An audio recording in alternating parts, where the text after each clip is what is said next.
So when I was growing up, my mom was really involved with the church that we went to. She did almost everything there. She led the mothers of preschoolers meetings. She would volunteer at the nursery. She organized women's conferences. And one of the best things I remember her doing was she volunteered to make meals for families. You know, families that had lost loved ones or who were sick or had injuries or people just who needed to help up. And I can hardly remember a week that she would just make, the 7 meals for my family, but she would also cook for other people too, and sometimes completely different meals. I remember one time that she was rushing around trying to finish a dinner so that she could get it delivered to these people by 5 o'clock, which was like the latest that she considered an acceptable dinner time.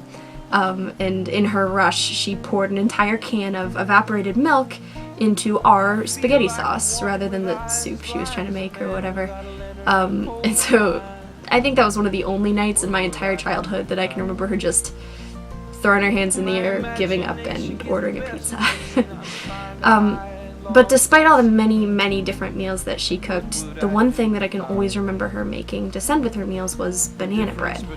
Banana bread was served in my house a lot growing up. She would make it for us pretty frequently. So when I was old enough to watch her make these meals and send things to people, it always kind of struck me as odd that she would choose to send banana bread. Like, it didn't seem like a very normal dessert. I always wondered why she didn't send brownies or cookies or something else that I wanted to eat the extras from.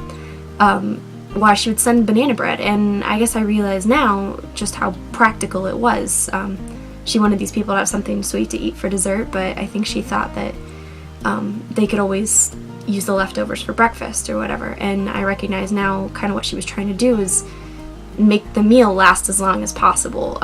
She was working really hard to do everything she could to help them within just a single meal. This is exactly the spirit of service that's been passed down to me from my family. Catherine Twist says in her essay, We Are What We Eat, that people use food to present themselves to the world.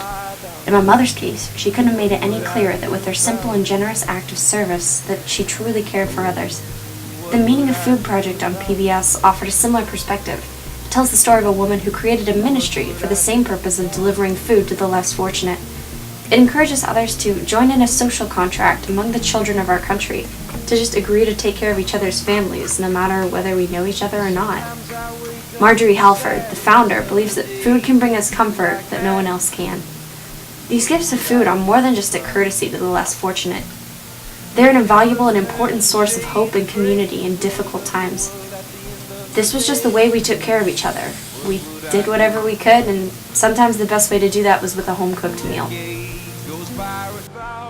I've grown up in a home where my parents have always expressed their priorities through their actions. It's always been clear to me that one of the things that they prioritize highly is caring for others and serving them. They can show this in a way as simple as baking a loaf of bread. Always takes me by surprise.